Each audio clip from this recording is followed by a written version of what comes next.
তোমালোকৰ যিটো state academic কাউন্সিলে অনুষ্ঠিত কৰা প্ৰতিভা সন্ধানী পৰীক্ষা অৰ্থাৎ আমি যদি চাওঁ তেতিয়াহ'লে টেলেণ্ট চাৰ্চ এক্সাম, এই এক্সামটো তোমালোকৰ অহাকালি অনুষ্ঠিত হ'ব অৰ্থাৎ 28 ডিচেম্বৰ। ঠিক আছে, এই পৰীক্ষাটোৰ এতিয়া যিটো অহাকালি পৰীক্ষা আহি পালে এতিয়া বহুত ছাত্ৰ ছাত্ৰীয়ে নাজানে কিছুমানে যে কি আহিব, জিকে আহিব নাহে বা কি বিষয়ত আহিব। মই আটাইখিনি কৈ দিম, তোমালোকে ৰাতিটো ধুনীয়াকে পঢ়ি কিছু হ'লেও তোমালোকে আগবাঢ়িব পাৰিবা। আৰু এই পৰীক্ষাটোৰ কাৰণে আমি ইতিমধ্যে ই বুক প্ৰস্তুত কৰিছো, যি ই বুকখন তোমালোকে ল'ব পাৰিবা মাত্ৰ 35 টকা মাত্ৰ, সেইকাৰণে ৰখা হৈছে 35 টকা। গতিকে তোমালোকৰ ছাত্ৰ ছাত্ৰীয়ে যদি 35 টকাত ল'ব পাৰে, ই বুকখন ল'ব বিচাৰে ল'ব পাৰে, য'ত কুৱেশ্যন পেপাৰ বা সকলোখিনি তোমালোকৰ ধুনীয়াকে হৈ যাব। ঠিক আছে, আমি আলোচনা কৰিম এতিয়া। আৰু এটা আমাৰ টেক্সৰ ক্লাছ হৈ আছে, ক্লাছ 8 আৰু 9ৰ 100 টকা পেমেন্ট কৰিলে বছৰিকা পৰীক্ষালৈকে টেক্সৰ ক্লাছ কৰিব পাৰিবা। ঠিক আছে, বছৰিকা পৰীক্ষা বুলি কওঁতে মাৰ্চত হ'ব। গতিকে সেই 100 টকাতে তোমালোকে মেথ, সায়েন্স, ছচিয়েল সায়েন্স আৰু ইংলিছ গ্ৰামাৰ পঢ়িব পাৰিবা। সপ্তাহত 5 দিন ক্লাছ হ'ব। গতিকে যিসকল ছাত্ৰ ছাত্ৰী ল'ব বিচাৰে ল'ব পাৰে। এতিয়া মেইন কথাখিনিলৈকে আহিলো, তোমালোকে কি চাবা? তোমালোকৰ আহে ইংলিছ থাকিব। ঠিক আছে, ইংলিছ মেইনলি গ্ৰামাৰখিনি চাবা, ইংলিছ গ্ৰামাৰ। ঠিক আছে, ইংলিছ গ্ৰামাৰ হ'ব। Okay, English grammar.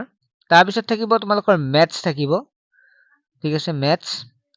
তাৰপিছত থাকিব তোমালোকৰ সায়েন্স থাকিব। তাৰপিছত থাকিব ছচিয়েল সায়েন্স, মানে ছচিয়েল সায়েন্স।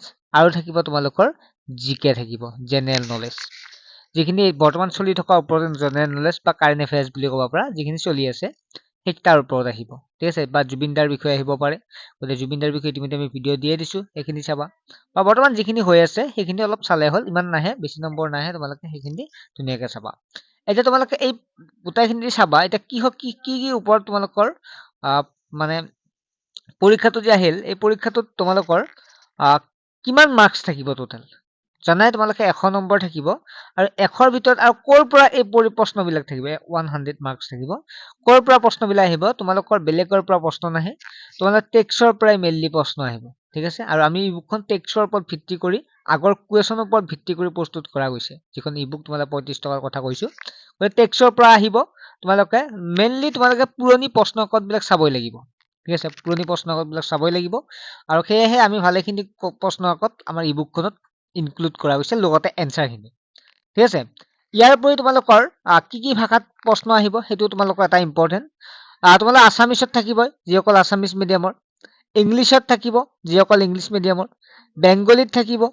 ঠিক আছে, আৰু থাকিব যিটো হিন্দী মিডিয়াম থাকিব। আৰু তেনেকুৱাকে তোমালোকে যিসকল ছাত্ৰ ছাত্ৰী আছে, তোমালোকে এই 4টা মিডিয়াম থাকিব।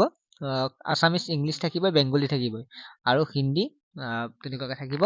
আৰু বড়ো মিডিয়ামো ইনক্লুড কৰিব পাৰে দেই, মই প্ৰশ্ন চাবলৈ বড়োটো আহিব পাৰে হা, কিন্তু আছামিজ, ইংলিছ, হিন্দী, এইখিনি আছামিজ, বেংগলী, ইংলিছ থাকিবই। ঠিক আছে, গতিকে ছাত্ৰ ছাত্ৰীসকল নিশ্চয় তোমালোকে বুজি পালা। যিহেতু অহাকালি পৰীক্ষা আহি পালে ভালদৰে পৰীক্ষা দিবা, আৰু পৰীক্ষা হোৱাৰ পিছত এনচাৰখিনি মই তোমালোকে এনচাৰ কিখিনি ধুনীয়াকৈ দি দিম তোমালোকক, যে এটা হ'ল চাব পাৰিবা। আৰু টেক্সৰ ক্লাছত যদি জইন হ'ব বিচাৰে হ'ব পাৰা। ঠিক আছে, আৰু নেক্সট এটা ভিডিঅ'ত লগ পাম, কিছু ইম্পৰ্টেণ্ট কুৱেশ্যন আনিম। তাৰ বাবে চেনেলটো ছাবস্ক্ৰাইব কৰি ৰাখিবা। বাই।